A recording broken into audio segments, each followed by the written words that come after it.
What's up, everybody? Starting off the morning with a Padron PB 99. Haven't tried one of these yet. Came out over the summer. The black label follows up the 97 they did last year. This is quite a large cigar for Padron, 6 3/4 by 60. Just a large cigar in general, especially to start the morning with. But I haven't tried one. Been looking forward to it. Figured, what better time than now? Let's dive into it.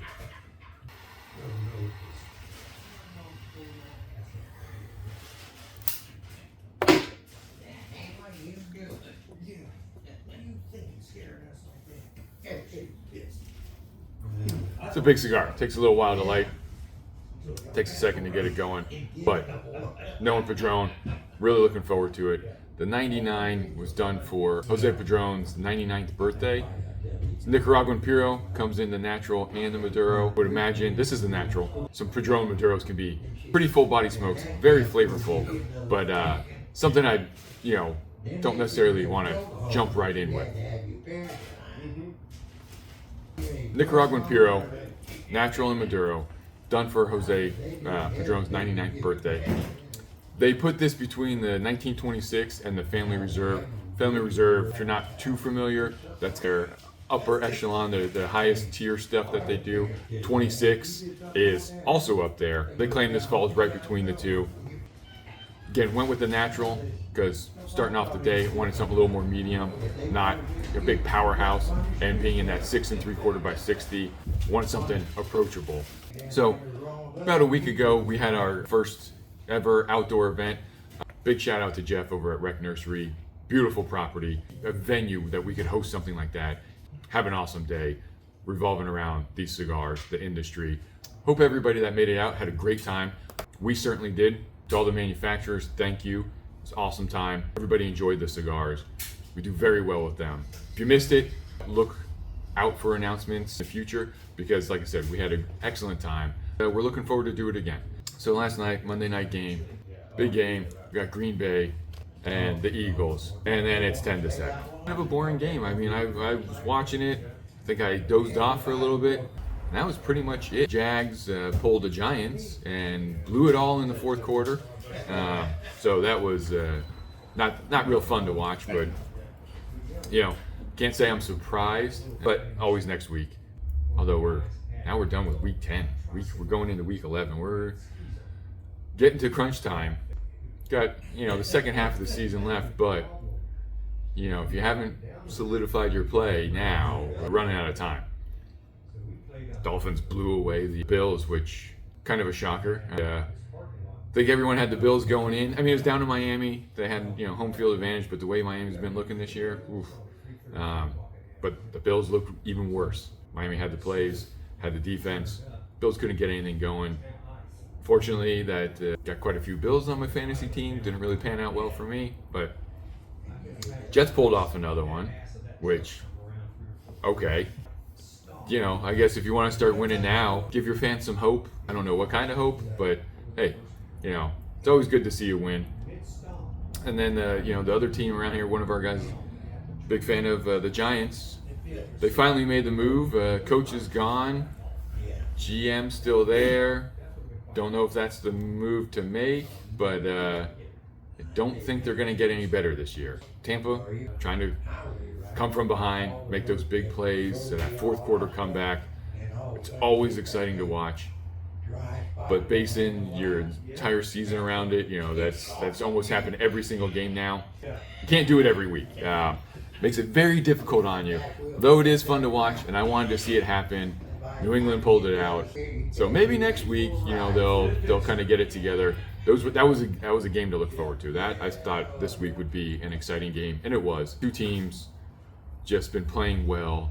Neither quarterback people really talk about as these MVPs or these superstars, but both kind of solidifying their place and really just playing good football. So was definitely Tampa's definitely fun to watch. Watch the Patriots because I want to see them lose. Unfortunately, they seem to be getting it together. Ravens, Vikings.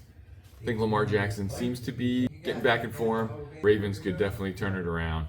See how tough their schedule is going forward, but if they stay healthy, Henry, Lamar Jackson, They got a few good receivers. I mean, they got a good all-around team. Andrews, got a great tight end. Got a lot of Steelers fans around here too.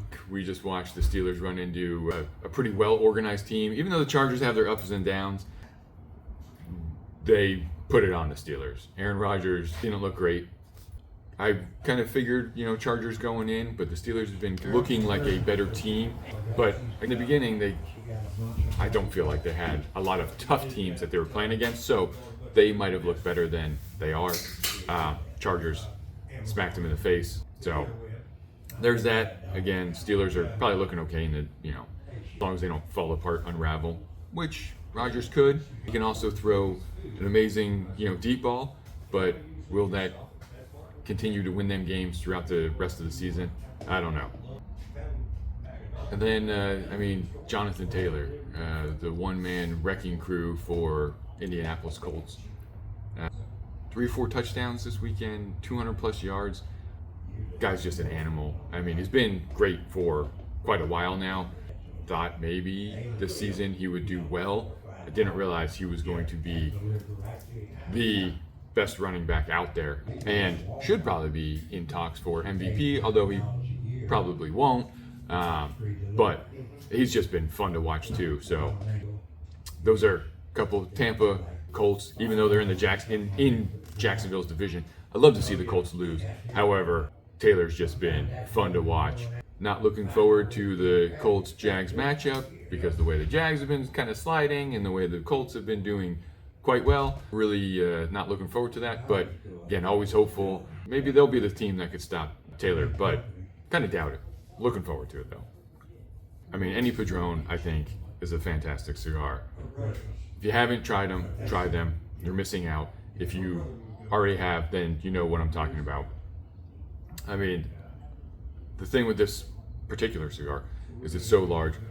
I'm half an inch in, very slow burning. This is going to last a while.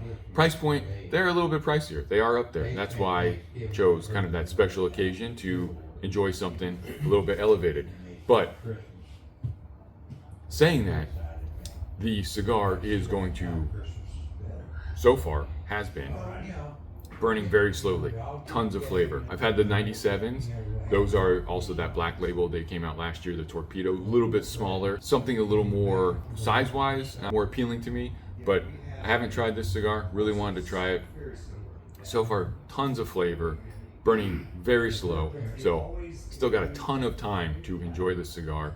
Had a little more strength on the retrohale, at least on the first, the first puff. Kind of surprised me. We'll see how it mellows out or ramps up as the cigar goes. But again, just from the light, tons of flavor. Sometimes it takes a cigar to get going. Padron does open up and does get better, but from the first light, the flavor just starts with everything they make. Cigar that you're going to burn your fingertips trying to get that last little puff out of, right down to the point where you can't hold it anymore. Maybe a little roach clip, just because they don't typically burn too hot.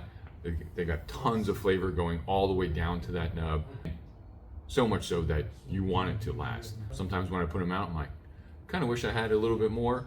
Maybe I'll jump back into another one, but try them. They're worth it.